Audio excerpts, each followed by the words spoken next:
Salut à tous et ravi de votre connexion au ministère spirituel chrétien qui vous dévoile les profondeurs énigmatiques Robert Ondoa Outreach Ministries Room.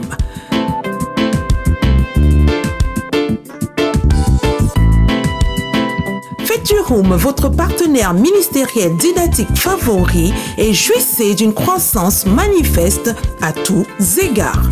À vos marques et top départ en compagnie des prédications exceptionnelles de Bishop Dr. Robert Ondoa.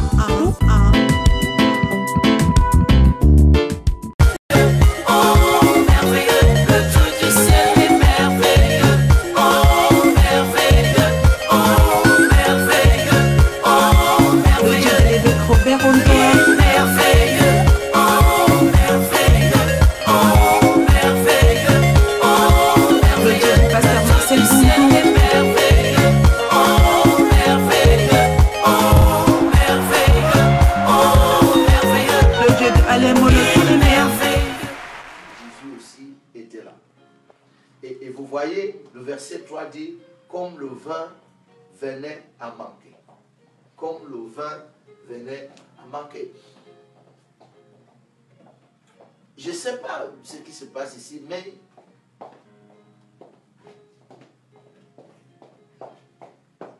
dans mon pays, une fête peut ne pas avoir de nourriture. Et elle se passe très bien, pourvu qu'il y ait le vin. Une fête qui n'a pas de vin chez moi ne sert.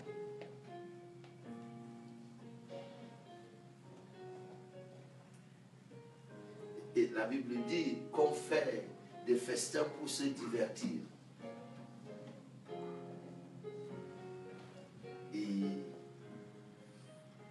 le vin rend la vie joyeuse. Quels que soient les problèmes que vous traversez, si on vous donne un peu de vin, tout à coup, on voit votre visage s'illuminer, et puis vous qui n'étiez pas bavard, votre débit augmente et s'accélère. Donc, le vin a une symbolique très importante dans la vie. Est-ce que vous êtes là? Amen. Et des noces qui viennent à manquer de vin préfigurent une réalité au quotidien. Quand vous n'avez plus la source de joie, quand vous n'avez plus la joie de vivre, il y a tellement de gens, vous les voyez, mais il n'y a plus ça. La Bible dit qu'un cœur joyeux est un bon remède. Quand vous avez un cœur joyeux, mais vous avez la vie. Et cela ne doit pas dépendre de si vous avez ou si vous n'en avez pas.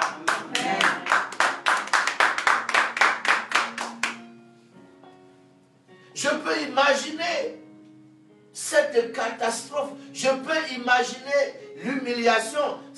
Parce que en plus, les fêtes servent aussi chez moi, pas ici, je ne connais pas. Les fêtes servent aussi pour étaler sa grandeur, sa notoriété. Et parce que tout le monde qui partira de la fête, on dit nous étions à la fête chez un tel, mais vraiment c'était... Mais ce n'est pas une bonne réputation où quand chacun rentre triste en disant que mais il n'y avait pas. Et si vous faites les fêtes chez moi, il faut prévoir beaucoup de vin. Parce que ici, les gens viennent sur invitation. Chez moi, une invitation que tu envoies à quelqu'un, c'est une occasion pour que lui l'amène son ami. Il dit, mon neveu m'a envoyé une invitation qu'il se marie. Viens ou pas? Mais moi, je n'ai pas de billet. Il dit, non. Donc, et puis, pour un billet que vous avez envoyé, vous vous retrouvez avec 5 autres personnes. Donc, il vous faut préparer beaucoup de vin. Donc, et le vin est venu à manquer.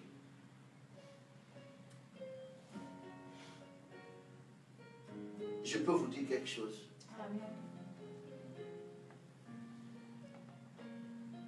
Il y a un pouvoir énorme dans ce qui nous manque.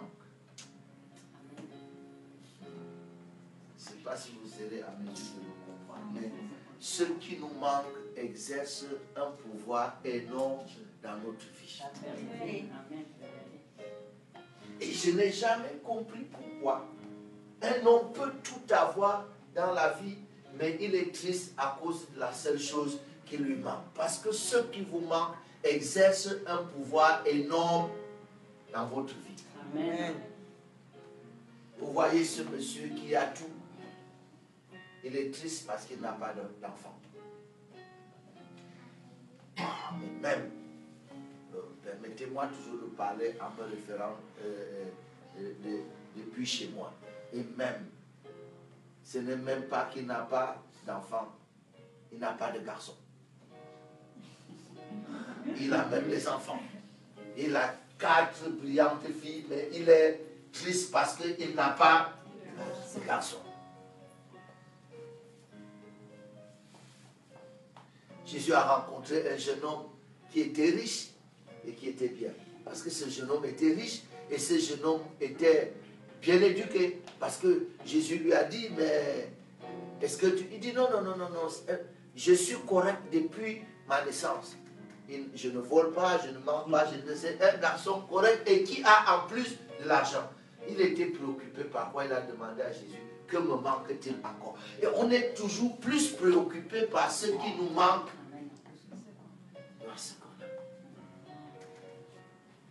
Je peux vous donner un conseil. N'essayez pas de bâtir votre vie sur ce que vous n'avez pas. Non. Et c'est pour ça que j'aime l'attitude de Pierre. Et c'est l'attitude des gagnants. Je n'ai ni argent ni or, mais ce que j'ai. Vous faites la différence dans cette vie, pas avec ce que vous n'avez pas, mais avec ce que vous avez. Parce que personne n'a besoin de vous pour ce que vous n'avez pas. Vous n'êtes utile à personne pour ce que vous n'avez pas. Et tellement de gens sont frustrés dans leur vie. Parce qu'ils sont torturés à longueur de journée, à longueur de nuit, par la pensée de ceux qu'ils n'ont pas. Mais c'est un gros problème aussi à l'époque de Pierre. Je n'ai ni argent ni or. Est-ce que quelqu'un se vanterait aujourd'hui s'il n'a pas d'argent? Mais il en parlait avec fierté. Il dit, je n'ai ni argent ni or. Mais ce que j'ai, je te donne. Vous êtes utile aux gens avec ce que vous avez, pas avec ce que vous n'avez pas. Aussi, moi aussi, j'avais un père. Mais la réalité, c'est que tu n'as pas de père. Donc, tu ne peux pas construire ta vie autour de l'idée de père. Parce que tu n'en as pas. Je n'ai pas de mari. Oui. Ne bâtis pas ta vie autour d'un mari que tu n'as pas.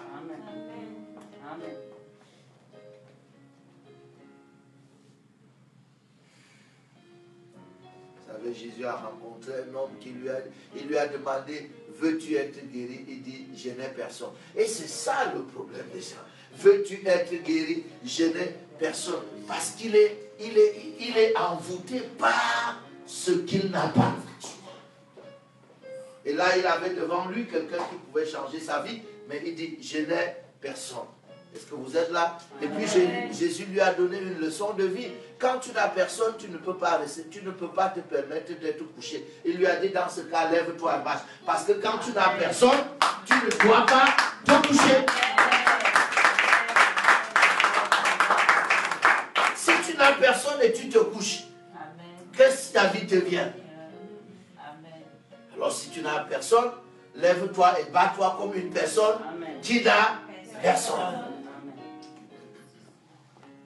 Combien de fois ce que vous n'avez pas parlé si fort dans votre vie, et comme le vin venait à manquer, la Bible dit, Marie dit, ils n'ont plus de vin, ce n'est pas anodin, votre amertume insistera toujours sur ce que vous n'avez pas.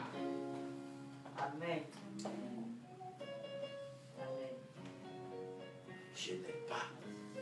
Oh, qu'est-ce que j'aime ce son. C'est le son le plus puissant de la vie. L'Éternel est mon berger. Je ne manquerai de rien. Vous savez, ce n'est pas un son où David dit qu'il n'a pas de besoin. Amen. Non, ce n'est pas ce que ce texte veut dire. Ce texte ne veut pas dire que David n'a pas de besoin. Mais ce texte annonce l'état d'esprit dans lequel David vit. L'Éternel est mon berger, je ne manquerai de rien. Parce que quand vous êtes une brebis et que vous avez un berger, il y a très peu de choses dont vous vous souciez vous-même. Amen. L'Éternel est mon berger, je ne manquerai de rien. Il arrive souvent que les choses nous manquent dans la vie, comme le vin a manqué ici. Oh, les amis, il arrive souvent que l'argent nous manque. Pour être plus concret. Il arrive souvent que l'argent nous manque. Je peux vous dire quelque chose? Amen. Il ne faut pas généraliser le manque.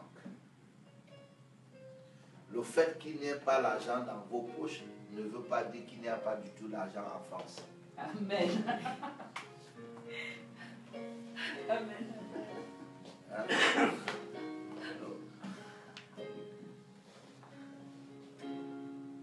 Vous savez, une femme s'est égarée dans le désert avec son enfant du nom de Agar.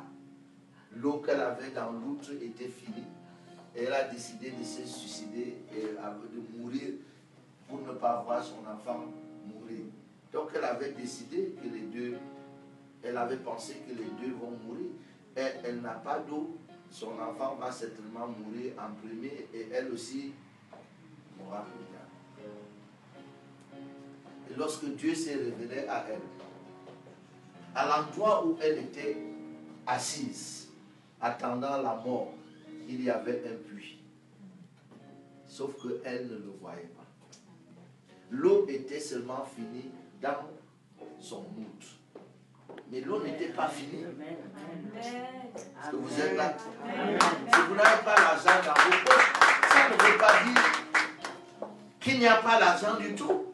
Ça veut simplement dire que dans vos poches, il n'y en a pas. Et pour vous rassurer, sortez de votre maison, allez en ville et voyez comment les gens dépensent l'argent. Ne dites rien, rentrez chez vous. Vous rentrez avec le sentiment qu'il n'y a pas l'argent dans mes poches, mais l'argent n'est pas fini. Est-ce que vous êtes là? Amen. Ce que je dis vous résonne très surréaliste dans vos oreilles, n'est-ce pas? Mais j'ai envie de vous dire que je ne prêche pas seulement les textes qui sont écrits. Je prêche une réalité que je vis. Le problème n'est jamais ce qui vous manque. Votre problème n'est pas ce qui vous manque. Votre problème, c'est votre attitude vis-à-vis de ce qui vous manque. Le problème n'est jamais ce que vous n'avez pas. Est-ce que vous êtes là? Et c'est pour ça que je pense que chacun devrait apprendre à changer l'eau en vin. Amen. Dites Amen. Amen. Ça doit être votre premier miracle dans votre vie. Il y a certains messages que je prêche et vous allez me remercier tout le reste de votre vie. Il faut apprendre à changer l'eau en vin. Il faut apprendre à faire votre premier miracle. La Bible dit que Marie a dit à Jésus, ils n'ont plus de vin. Il faut éviter d'avoir un état d'esprit qui vous informe.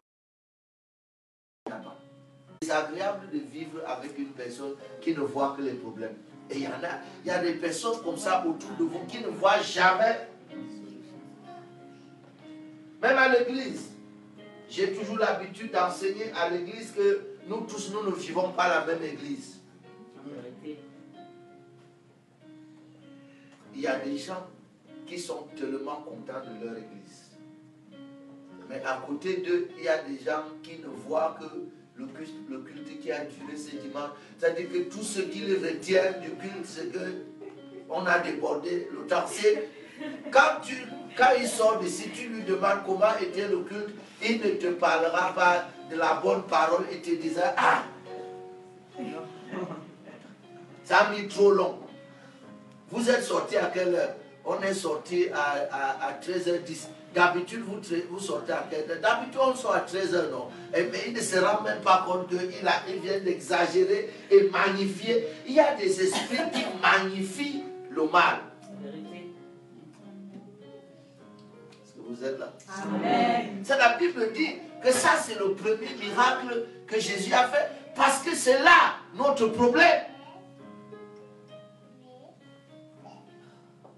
Je n'ai pas. Je n'ai pas. Je n'ai pas. Je n'ai pas. Je n'ai pas. Si je vous donne deux pages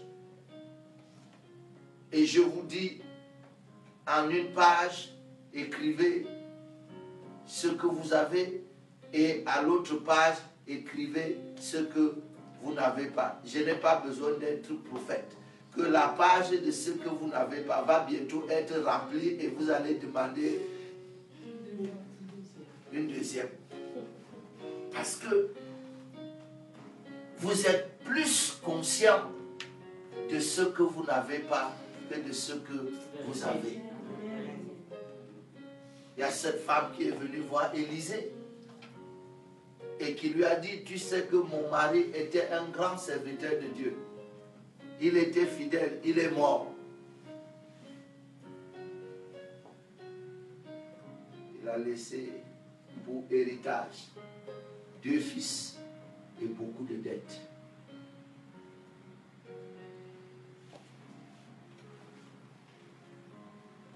Des fois, tu réfléchis, tu dis quand tu partiras, qu'est-ce que tu laisseras derrière? C'était un fidèle serviteur de Dieu, mais à sa mort, il a laissé 2 fils et des dettes. Une femme, oui, une femme. Amen. Merci. Une veuve, 2 orphelins et beaucoup de créanciers qui étaient au deuil, mais pas avec les mêmes préoccupations. La préoccupation, c'était qui nous payera. Et puis ils ont dit, ah, il a quand même laissé un capital. Les hommes sont un capital. Il y a une bonne nouvelle dans cette affaire. Il dit, ah, on peut se tranquilliser. Il ne nous a pas laissé notre argent, mais il a laissé. Ils sont venus pour prendre les 2 enfants. Et c'est là qu'elle a fait appel à l'homme de Dieu. Et l'homme de Dieu lui a posé 2 questions. La première question, c'est une question que j'aimerais moi-même entendre quand je suis dans les difficultés. Il lui a demandé, qu'est-ce que je peux faire pour toi? Oh! L'homme de Dieu lui a demandé, qu'est-ce que je peux faire pour toi? Seulement, il ne lui a jamais donné l'occasion de répondre à cette question. Il lui a demandé, qu'est-ce que tu as chez toi? Le miracle commencera toujours par ce que tu as. Le miracle ne commence jamais par ce que tu as. Je veux vous encourager dans cette vie à regarder plus à ce que vous avez qu'à ce que vous n'avez pas. Les clés de votre destinée sont dans ce que vous avez. Parce que dites-vous bien que Dieu ne vous a pas envoyé ici les mains vides. Dieu n'a envoyé personne ici sans rien lui donner. Mais Jésus a raconté la parabole des talents pour montrer comment beaucoup de personnes dans la vie ignorent ce qu'ils ont et bâtissent leur vie dans l'illusion de ce qu'ils n'ont pas. Si j'avais, une fois que vous entrez dans ce cercle-là, il est un cercle vicieux et on n'en ressort pas facilement. Et faut savoir se demander qu'est-ce que j'ai. Alléluia. Et lorsque on dit à Jésus, et non pas de vin. Et la bonne nouvelle de cette fête, c'est qu'on a invité Jésus. Alléluia. Amen. La vie prend tout son sens. Dans cette image de noces, elle prend tout son sens quand nous avons invité Jésus. Alléluia. Amen. C'est pour cela qu'un homme qui a Jésus dans ses noces ne peut pas être comme celui qui n'a pas Jésus dans ses noces. Votre vie doit être différente en termes d'espérance.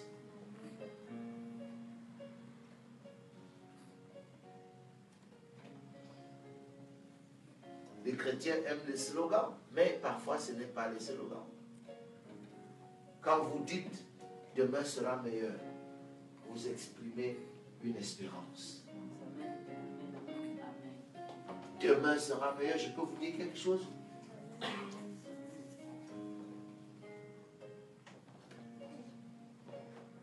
Votre futur est bien plus grand que votre passé.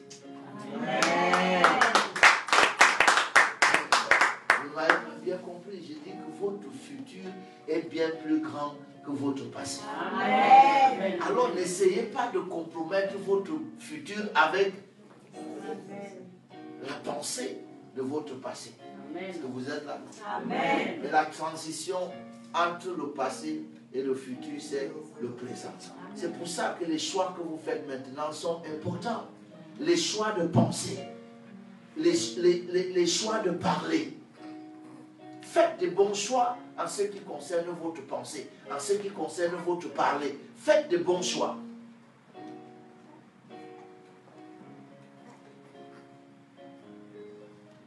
Je me suis résolu de ne pas m'offrir le luxe d'une pensée négative. Je sais d'où je viens. Amen. Je ne peux pas. Et je suis bien placé parce que je connais, je connais le pouvoir de la pensée. La Bible dit que tel un homme pense, tel il est. Votre pensée vous façonne, votre pensée vous dessine. Alors s'il vous plaît, résistez à la tentation de penser négativement. Résistez à la tentation de vous inquiéter. Ne vous inquiétez pas. Ne vous inquiétez ni pour vous-même, ni pour les autres. Parce que lorsque vous vous inquiétez au sujet de quelqu'un, vous lui faites du mal.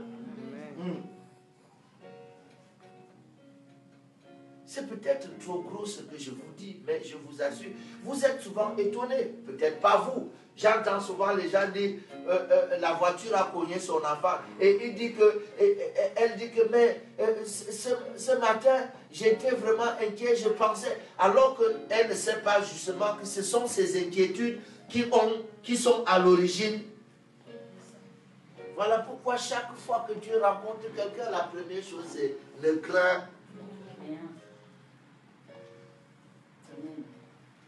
La foi et la peur sont deux facettes d'une même pièce et ont le même pouvoir. Allez demander à Job, il vous dit ce que je crains.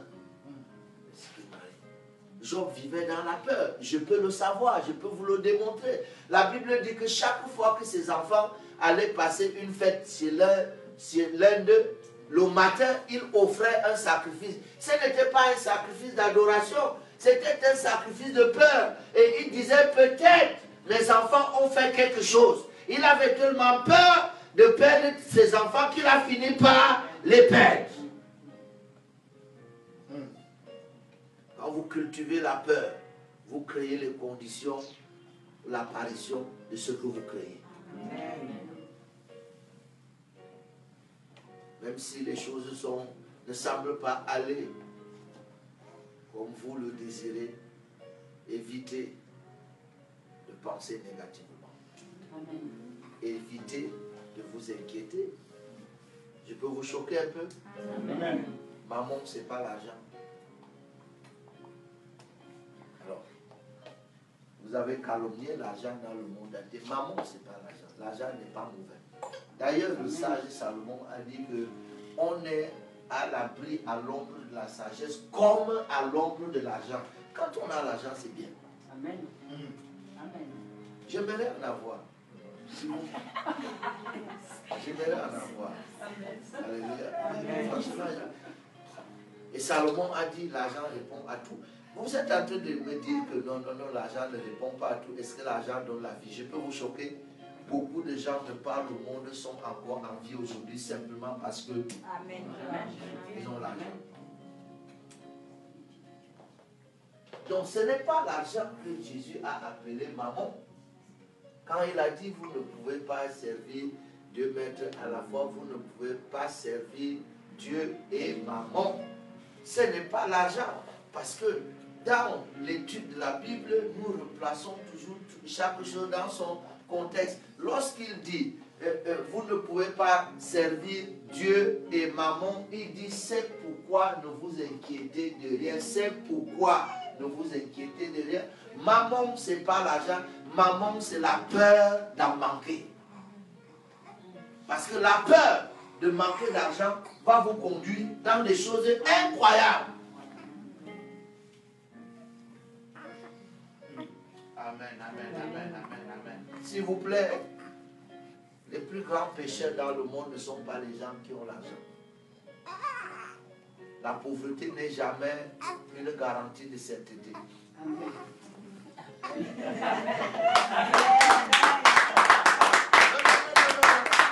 La pauvreté n'est pas une garantie de sainteté. C'est pas vrai. On n'est pas plus saint quand on est, parce qu'on est pauvre. Au contraire, je crois soupçonner que Jésus le savait, c'est pour ça qu'il a dit que l'Esprit du Seigneur est sur moi. Il m'a oint pour annoncer une bonne nouvelle aux pauvres. Je crois qu'il est beaucoup plus difficile de prêcher aux pauvres que de prêcher aux riches. Parce que les pauvres aller au ciel, les questions de qu'est-ce qui se passe après la mort, où va l'âme après la mort, sont des questions philosophiques. Le pauvre a des questions existentialistes. Et le problème du pauvre, c'est qu'est-ce qu'il va manger demain. Et c'est pas même demain. Le pauvre, c'est pas qu'est-ce que je vais manger demain, c'est qu'est-ce que je vais manger aujourd'hui. Celui qui dit qu'est-ce que je vais manger demain est déjà sûr manger aujourd'hui. Mais le problème du pauvre, c'est qu'est-ce que je mange aujourd'hui. Donc il n'a pas le temps de penser à qu'est-ce qui lui arrivera une fois qu'il serait mort. C'est quand on a fini de manger et de bien boire qu'on s'assoit à son salon, on peut discuter de l'au-delà. Voilà pourquoi Jésus ne perdait pas beaucoup de temps pour prêcher aux riches. Il a dit à Zachée, descends, je vais loger chez toi. Ça c'est. Mais pour les pauvres, c'est bien plus compliqué.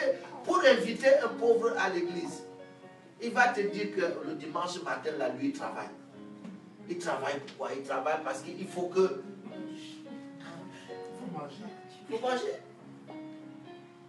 Que vous êtes là. Amen. S'il vous plaît, ne soyez pas fâchés après moi.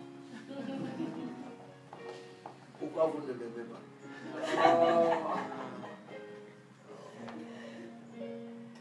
J'essaie de vous faire du bien. Amen. Amen. Dis à ton voisin, il parle bien.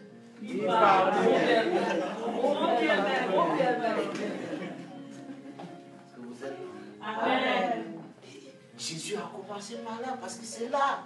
Il n'y a personne parmi nous ici qui peut dire qu'il n'a pas quelque chose qui lui manque quelque part.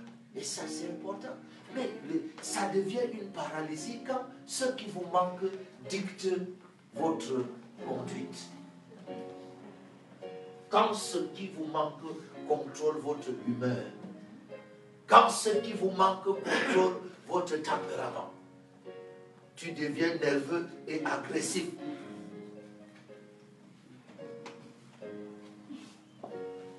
Tous ceux qui sont autour de toi souffrent. Parce que tu vis dans la conscience de ton manque. C'est ce que je veux simplement vous dire ce matin. Je sais que nous tous, on a les besoins, mais il faut choisir de vivre, non pas dans la conscience de ce qui nous manque, mais dans la conscience de ce que nous avons. Il me manque ci, il me manque ça, mais je rends grâce à Dieu parce que j'ai ceci et j'ai cela.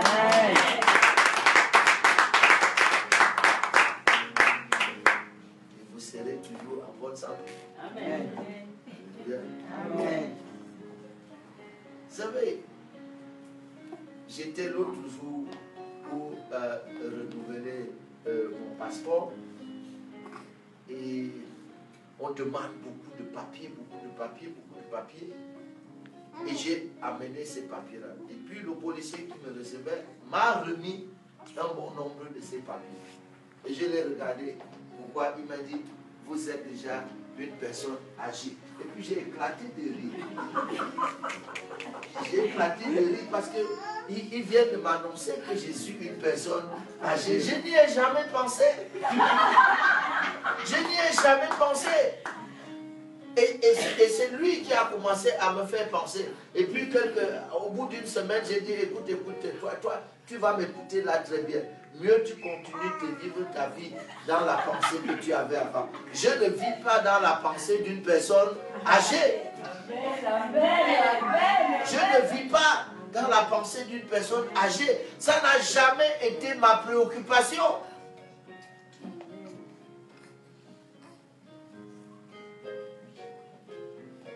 Mon âge vous choquerait un peu, mais ici, on n'est pas là pour ça.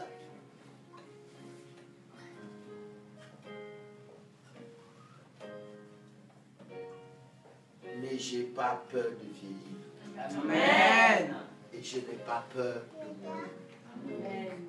Non, je n'ai pas peur de vieillir, je n'ai pas peur de mourir. Il ne faut pas avoir peur de mourir. Surtout quand on a donné sa vie à Jésus, il ne faut pas avoir peur de mourir. Et la mort n'est pas une question d'âge. Vous êtes allé au cimetière? La mort n'est pas une question d'âge. Donc on peut être jeune et partir. Alléluia. Mais profitez de l'instant que vous avez parce que tout le pouvoir de la vie est dans le présent. Le passé n'a pas de pouvoir, le futur n'a pas de pouvoir. C'est seulement le présent qui a tout le pouvoir. Voilà pourquoi l'être le plus puissant de l'univers s'est fait appeler au présent. Je suis. Il s'appelle je suis. Il ne s'appelle pas j'étais. Il ne s'appelle pas je serai. Quand on lui dit quel est ton nom, il dit je suis. Le conjugue au présent. Tout le pouvoir est dans le présent. Vous êtes là? Amen. Alors Jésus dit,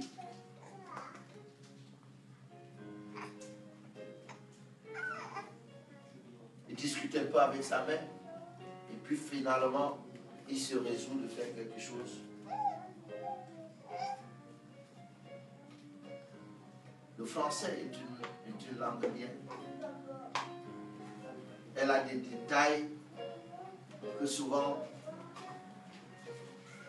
certaines autres langues n'ont pas. La Bible dit or. Or. Or. Il y avait là 6 vases. Quand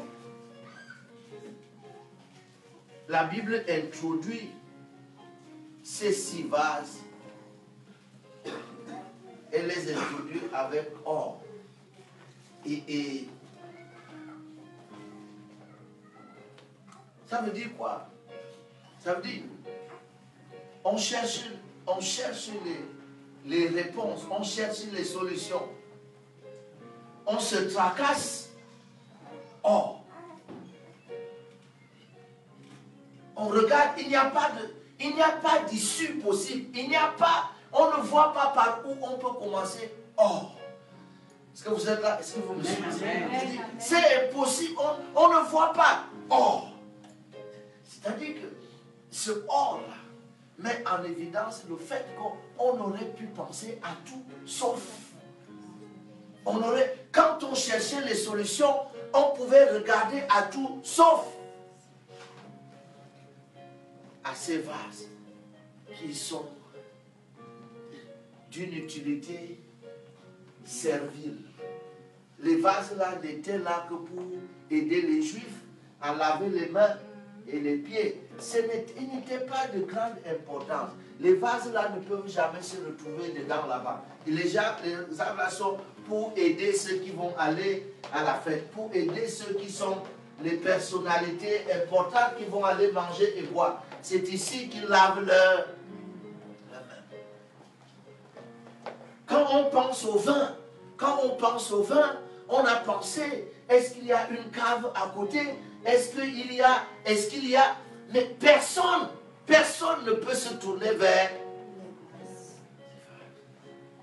Il y a une bonne nouvelle pour vous. Amen. Ah, vous pouvez être la solution inespérée. Amen. Et Jésus a dit, remplissez d'eau ces vases. Pourquoi l'eau? Parce que l'eau était ce qu'on avait de disponible.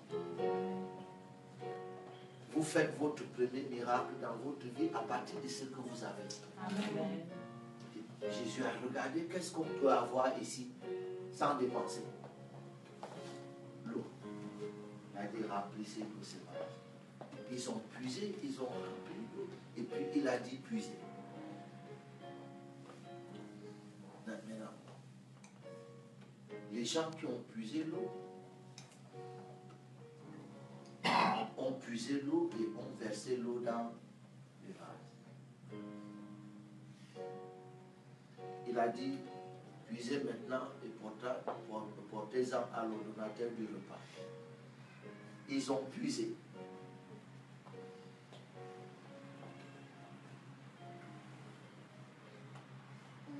Lorsque l'eau est arrivée à la fête,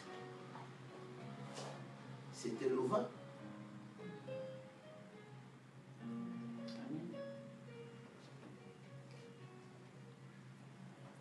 Qu'est-ce qui s'est passé dans les vases? C'est là. C'est dans les vases que le miracle s'est produit. Dans les vases. Vous voyez, c'est au-dedans du vase que le miracle a eu lieu.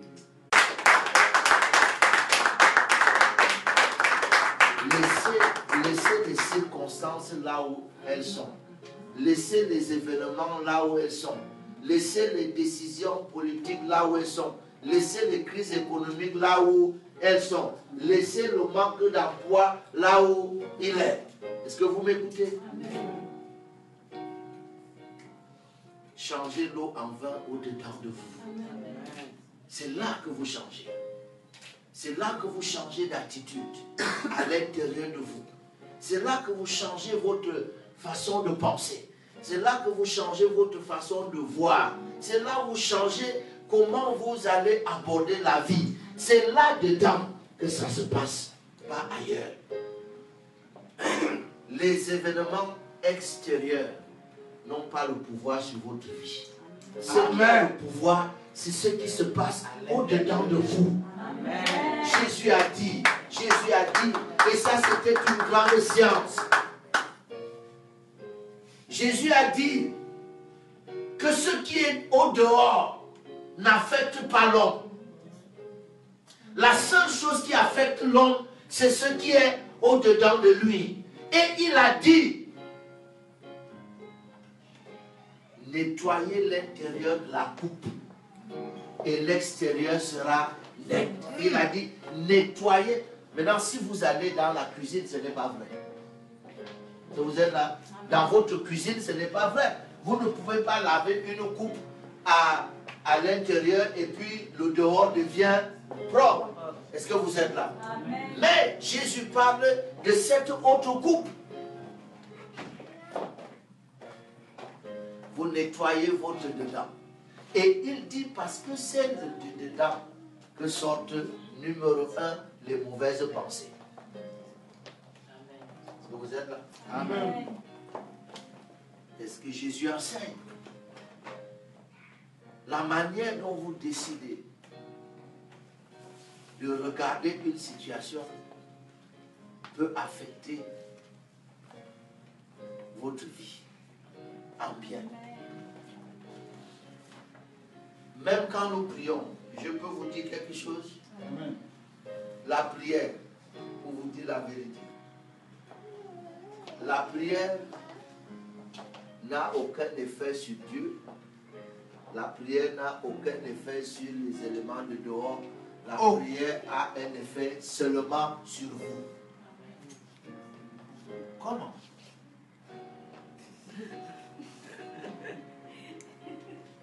Je sais que je vous choque quand je serai à appel l'année prochaine. J'enseigne la théologie progressive. La prière. Non, écoutez-moi très bien. Écoutez-moi très bien. Dieu a déjà tout fait. Amen. Amen. Dieu a déjà tout fait. La prière ne fait pas que Dieu change d'avis. Mais la prière élève ta pensée au niveau de ce que Dieu a fait. La prière n'agit pas sur Dieu. Vous pensez? Laissez ça. La prière n'agit pas sur Dieu. La prière agit sur vous. Je peux vous le prouver. Pourquoi est-ce que lorsque vous êtes désespéré et que vous allez prier, à la fin vous vous sentez mieux? Pourquoi?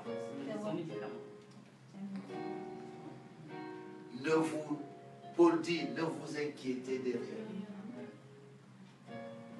Mais en toutes choses, faites connaître vos besoins à Dieu par des prières, des supplications et les actions de grâce, et Dieu fera quelque chose pour vous. Non, et vous, et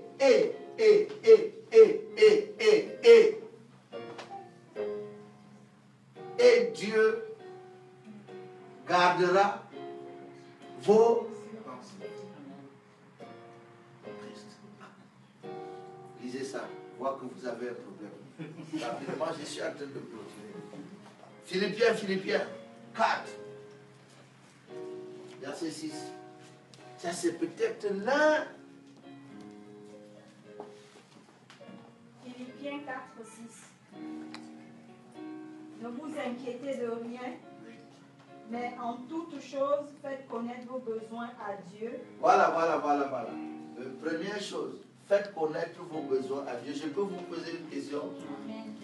Dieu a vraiment besoin que vous l'informiez de la situation.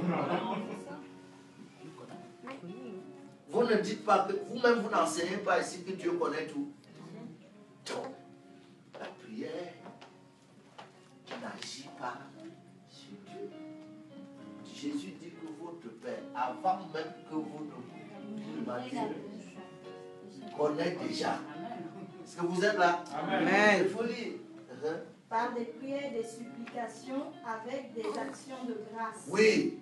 Et la paix de Dieu. Et quoi? Et la paix de Dieu. Alors, donc, le résultat de votre prière, c'est quoi? La paix de Dieu.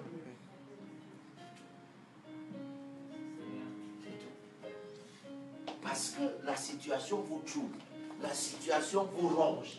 Alors vous allez vers Dieu par des prières et des supplications, parce que tout le monde se sent toujours soulagé quand il a dit son problème à un plus grand. C'est naturel. Quand vous êtes malade et que vous avez seulement réussi à parler au médecin, à 50%, le médecin ne vous a encore rien dit. Le simple fait que vous lui avez parlé. Vous êtes là? Amen. Et la paix de Dieu, regarde, continue. Et la paix de Dieu qui surpasse toute intelligence. Et la paix de Dieu qui surpasse toute intelligence. Oui. Gardera vos cœurs et vos pensées en Jésus-Christ. Gardera vos cœurs et vos pensées en Jésus-Christ. Parce que les problèmes que vous traversez ont pour seul but d'éloigner vos pensées de Dieu. C'est tout. Et la prière est plus une thérapie. Maintenant, et le verset qui suit, c'est quel verset? Au reste, Oui, c'est le verset 8. que tout ce qui est vrai, tout ce qui est honorable, tout ce qui est juste, tout ce qui est pur, tout ce qui est aimable, tout ce qui mérite l'approbation, ce qui est vertueux et digne de louange soit l'objet de vos pensées. Alors, qu'est-ce que Paul est en train d'enseigner? Il est en train d'enseigner la façon juste de penser. Il faut penser à ce qui est vrai. Amen. Hein? Votre maladie, ce n'est pas ce qui est vrai. Amen. Amen. La maladie dans votre corps, ce n'est pas la vérité. La vérité, c'est qu'il a pris sur lui toutes tes maladies et que par ces meurtrissures, tu as été guéri. Maintenant, il faut confronter souvent la réalité et la vérité. Et vous avez l'habitude de dire, mais il faut quand même se tenir sur la réalité. La réalité, c'est que je sens mal. Mais la réalité, tu sens mal. Mais c'est un mensonge. Mettez-vous debout.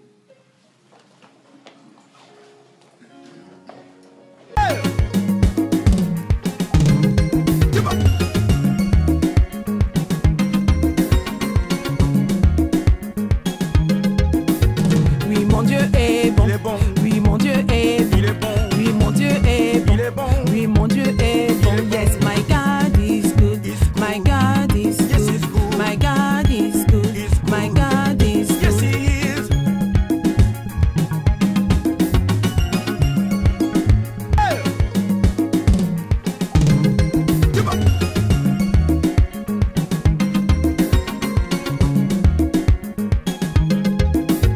Oui, mon Dieu